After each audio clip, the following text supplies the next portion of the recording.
Hello everyone, in this video I will show you how I updated the firmware of my Mazda CX-5 2017 to the latest version in order to prepare it for Android Auto and Apple CarPlay.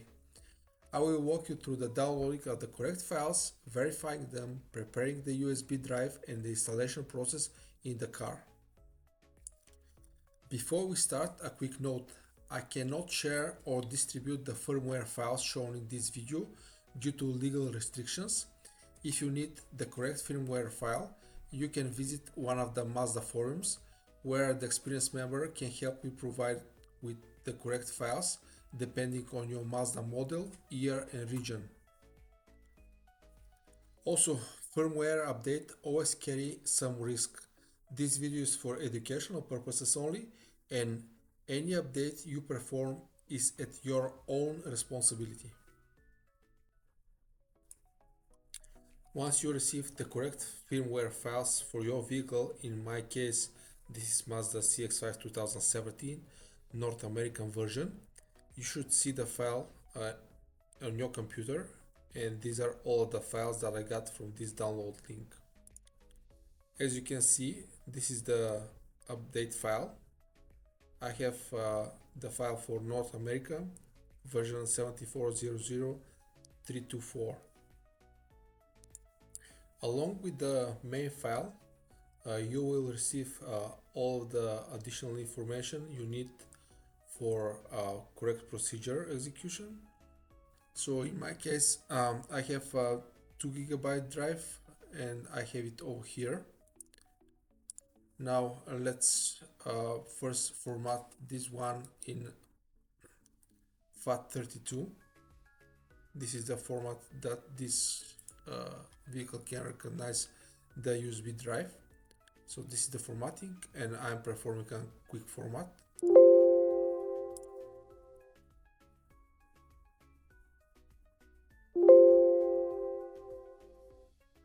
The formatting is completed. Close. We have this empty USB. Now you have to copy this one UP file, but just this one. Don't copy anything else.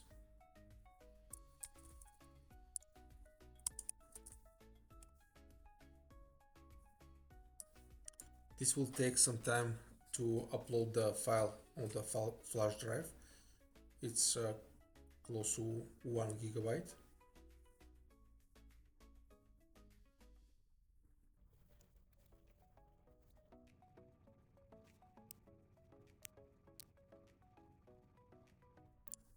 The upload just completed.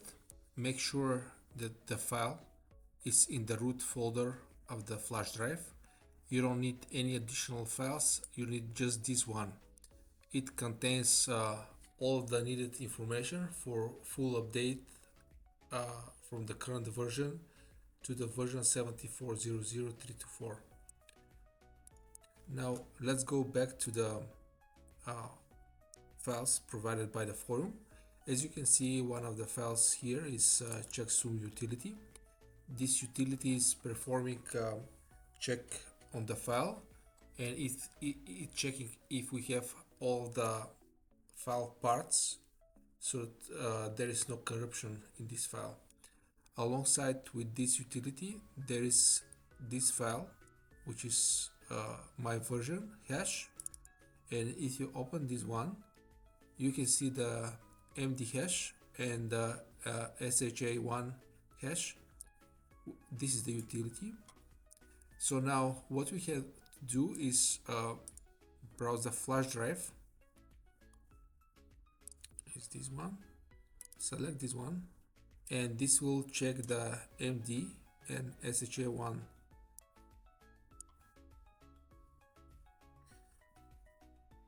The verification of the file just completed, and we have to check now if we have the correct values. So we can copy this one and paste it over here like that, and we can hit verify. So this is saying this, that MD5 hash is matching, and you can take the other one and just put again here and verify. This one is matching as well. That means that actually the file that we have on the flash drive is correct and it's not corrupted. And this is completing the upload of the update file to the flash drive, and we can go to the vehicle and proceed with the installation of the file. Before starting the reflashing procedure of the new software, make sure there are no electrical loads on the system. That means that air conditioner blower is off, internal lights are off, external lights are off, and also make sure there are no connected devices or USB drives to your infotainment system. Next, by pressing start stop button, switch the vehicle in accessory mode. This accessory mode will shut down the infotainment system in 20 minutes, so make sure before this 20-minute period you press the brake pedal to keep the system alive, like that. The infotainment system should be in a radio source, FM or AM, it doesn't matter, and it should be unmuted. By just increasing the volume, make sure it's unmuted. Next, simultaneously press the music button, favorite, and the volume button, like that.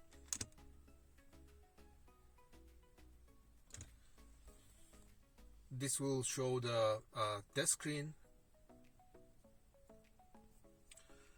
On the test screen, with the knob, select 3 and click on the enter.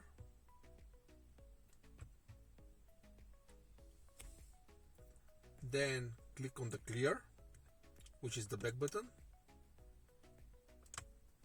Then switch to 2, click on enter, which is the knob down, and then click on the clear, which is the back button. Then turn the vehicle off.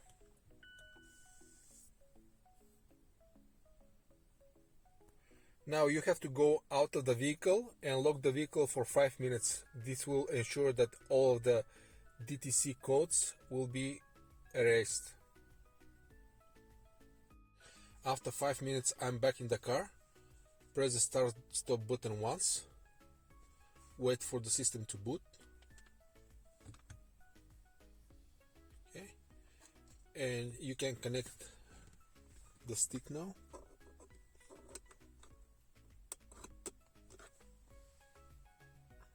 Okay, it's recognized. Next, switch the system in diagnostic mode by depressing music button, favorite, and volume button simultaneously.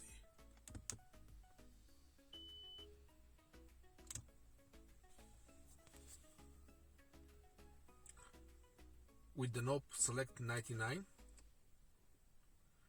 and push the knob down.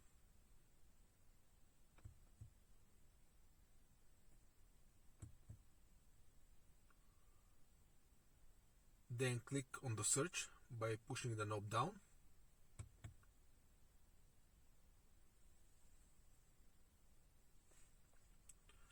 As you can see, my current version is 5900502 and I'm upgrading directly to 7400324. Select with the knob and push the knob down.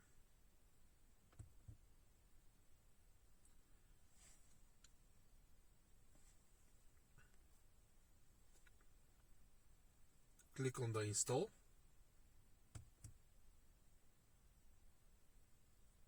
And this is initiating the flush of the new firmware. This is the message that I got on the infotainment system. It's warning us to depress the brake pedal before the 20 minutes elapse period to prevent the system to shut down. So just press on the brake pedal before the 20 minutes elapse period.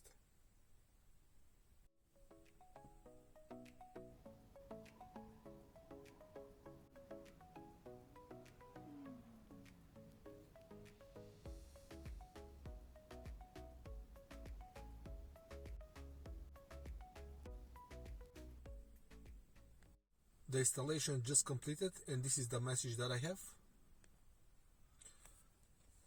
Turn off the vehicle.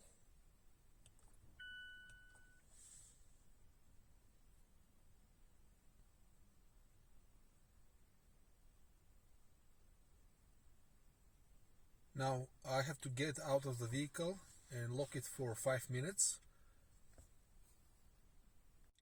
After 5 minutes, I'm back in the vehicle, and you have to press the start stop button once to get the vehicle in the accessory mode, and leave it like that for at least 2 minutes so that the configuration completes. After 2 minutes, let's check the version.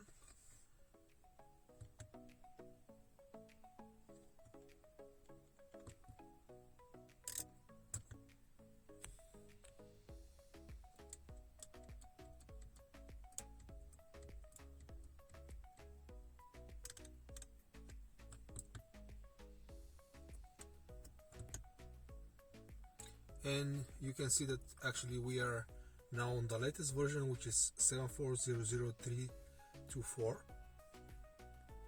With this, the entire update procedure of the software is completed.